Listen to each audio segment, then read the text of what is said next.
So I was able to introduce a valve between this the two cylinders here on this little Stirling motor by using like these fish tank valves. So I spent about $10 on the valves and like 8 feet of tubing.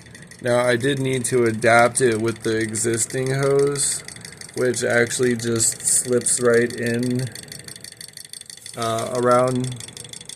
I just left a little bit around the fittings on the cylinders, and then I slipped in the valve here, which is pretty close to probably cut off right now. We can turn the motor really slow now by adjusting our valve. And because we have plenty of heat, we still have like power behind it, if you will. So you can really get the motor turning very quite slowly. That probably went too slow. Let's turn it again. So it's probably too slow. Open it back up. But yeah, I can adjust it here for higher RPM. Like wide open. There's a little bit of a kink here that I might have to figure out how to adapt out. I might end up just doing like a copper pipe between here and here, and with the valve in the middle. That'll actually work better because this isn't very secure. Like, it's not as good as it could be. That's about as slow as we can turn it here, which is very slow.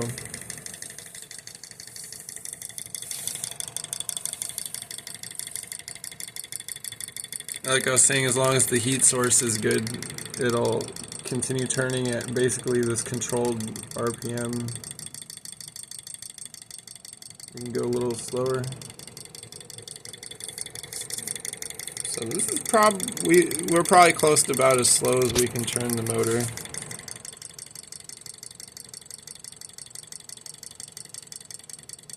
A little more, backed off a little more. That might be about, I don't know, we're getting close to stalling the motor. But even though there's a little kink here, it doesn't affect operation because the hose that we're adapting to is smaller. So even though there's a kink here, it still probably has higher flow than the original one.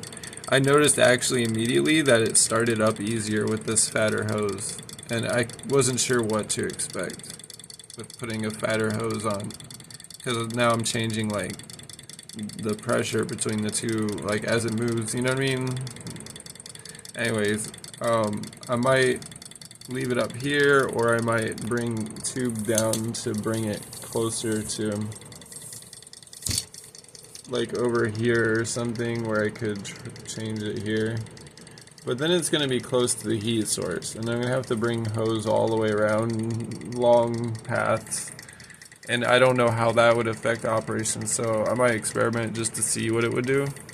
But right now, I actually like it up here near this second cylinder.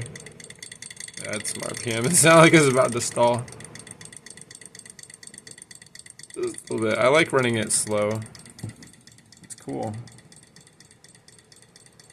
Doesn't need to be wide open all the time. But with the flame, like I was trying to control the flame, that's really hard to do. You don't need a ton of flame to get it going.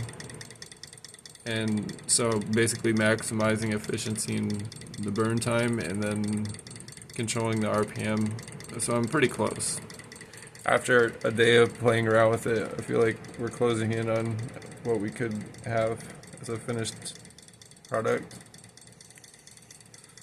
Still with the heat source, I might probably change it later to like a metal canister that sits behind it on this side. Like something along the back here. And then I'll feed the flame under where this is right now through like a custom built sort of like a lantern, oil burning lantern. Keep the heat right where I want it. But this is cool right now. I like how slow I got it going. And the valve idea works perfect. Ticket, ticket, ticket, ticket. I'm telling you, these are addictive. Alright, I'll end the video. Y'all have a good weekend.